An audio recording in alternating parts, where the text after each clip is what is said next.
have a heart, they have soul, charisma, and they love each other. And I think the fact that Kim Jong-un and his family understands that.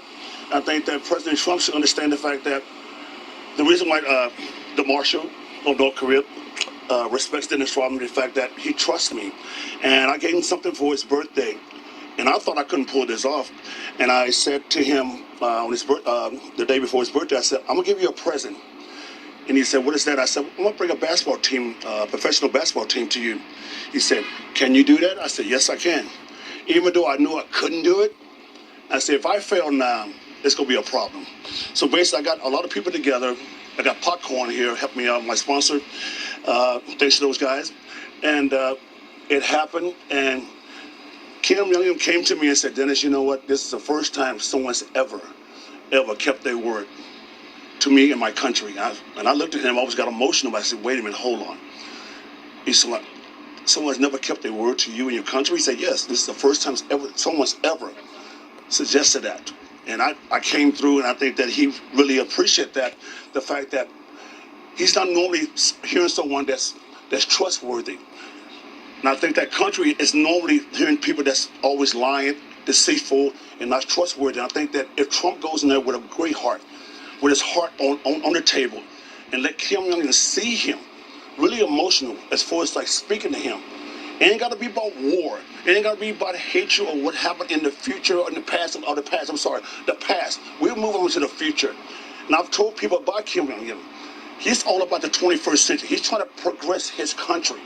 And Donald Trump is going to do a great job is trying to reach out and make sure that our hands, Americans, our hands are always open, because as Americans, we have let so many people around the world join us to be happy in one country, that's the United States. And now we have really put ourselves on the line to reach out to North Korea. And they've been so gracious to me, my family, and the United States. So let's make this happen. If Trump could pull this off, more power to him. Dennis, did Kim reach out to you, or any of his people reach out to you? The president's people, anybody reach out to you for insight into the other side? Well, you know what? I've talked to those guys the last 5 years. Which guys? And I talked to Kim Jong-un and an administration over there 5 years ago. And he asked me 5 years ago, we sat down for lunch. And he sat down and asked me, hey, Dennis, I would like to ask you three things. If you go back to tell the president of the United States these three things, and I would be willing to talk to him. And it's a true story. And I got my people here that was there that heard the conversation. He said things like, if they can move the ships back from South Korea, I would do what I have to do to listen. If you can move certain things or do certain things, I will listen. My ears will be open. And I tried to do that to Obama. And Obama didn't even give me the time of day. I asked him, I said, I have something to say from North Korea. He just brushed me off. But that didn't deter me. I still kept going back. I kept going back. I showed my loyalty and my trustworthy to this country. And I said to everybody, I said, the door will open. I remember you saying it. I remember you saying it. Let me ask you something. Does Kim understand English, Dennis? It's amazing. It's amazing. It's amazing. When I said those things, when I said those damn things, when I went back home, I got so many death threats. I was sitting there protecting everything. And I believed in North Korea. And when I went home, I couldn't even go home. I had to hide out for 30 days. I couldn't even go home. But I kept my head up high, brother. I knew things were going to change. I knew it. I was the only one. I never had no one to hear me. I didn't know one had to see me. But I took those bullets. I took all that. I took everything. Everyone came at me. And I'm still standing.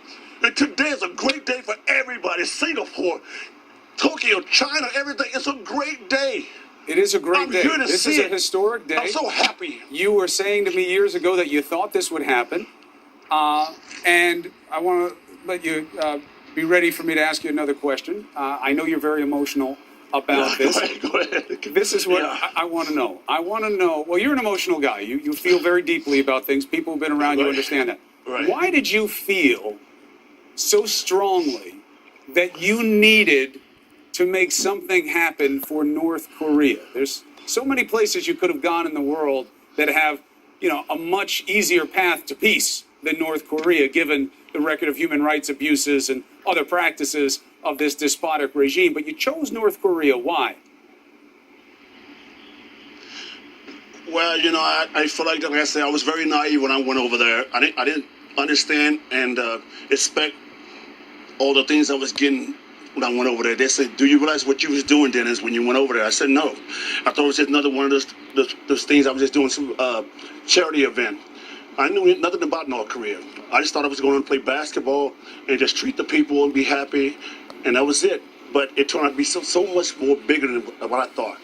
And I felt the fact that, just listening to the people, seeing the kids, seeing the people there, and just meeting the regime, Kim Jong-un, and the whole marshals and everybody, I just felt in love with the country from day one. And I feel like that, I guess I owe it to myself, and the people around the world. You know what? I'm not in this for no money. I never started it for no money. This is not about being the greatest person in the world to lead these two people together. It has nothing to do with that. I just wanted to see it get done so we all can live good together. Well, here's the no first hatred, day. no more hatred.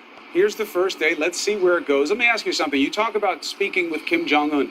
Does he understand or speak English? And one thing about him, though, I always say about him, he's more like a big kid, even though he's small. He's more like a big kid, but he loves to have a good time. And I was saying last night or this morning that he was going around taking selfies and stuff like that. And I was saying that this guy wants to be around the world. He wants to come to America. He wants to enjoy his life. He wants his people to enjoy his life. But I think that the fact that he doesn't have the tools, and maybe the politics of this whole meeting is just going to happen. I think this is going to change a lot. And I hope the fact that President Trump can understand, knowing that Kim is trying to reach out and trying to get in the 21st century. That's the big question. I want to ask you about that in a second, but let me just get an answer to this. Do you think he speaks or understands English? Well, I think he understands bits and pieces. If you talk about basketball, yes, he understands that. So you think it's about what he wants to talk about? Do you think he's studied English? I can say one thing. I think people know that Kim Jong-un is not a dumb man. I think he's understanding from his grandfather and his father. I think that he's trying to protect his people. He's trying to protect his honor and his and everything that has to do with his country. But like I say, that's respect. That's respect. Nothing's going to happen overnight. It's going to take time. 100%. If Kim Jong-un and Donald Trump understand that, if they understand the fact that if we just sit there and have a smooth, a comfortable relationship, smile, laugh, joke a little bit, okay, great. It ain't got to be war. It's got to be something that everyone can be comfortable about. Right. And I know this meeting is going to be a great meeting. Well, that's the hope, Dennis. We'll see where it goes. It had a good start. They did the handshake. There was good body language. They said the right things. It's all perfunctory at this part. It's the opening ceremony, and we'll see what happens when we start getting reports about the actual policy negotiations. But you talk about the Kim Jong-un side and North Korea side. Did you hear from the White House at all today? Well, yes, I did.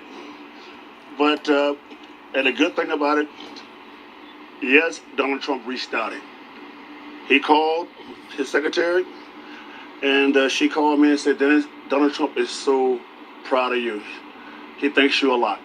And that means a lot, because after all these years, the fact that I somewhat had something to do with this North Korean situation, but I don't want to take any credit where credit is due. I think we all need to take credit. And I'm just here. I'm just so thankful to be here. I'm glad the fact that this is happening. The world saw it. I saw it. My kids saw it. So you know what? It's just hope for the best. We don't need a miracle. We don't need a miracle. We just need the doors to be open so we can start fresh and make this a better place in the world, baby. That's it. Well, look, sometimes it does take a miracle. I mean, you're dealing with some really tough things on the table here. I know that you've had good experiences with the leader of North Korea, and this is a nice moment. I'm not looking to get into it with you again, but now things you didn't know then.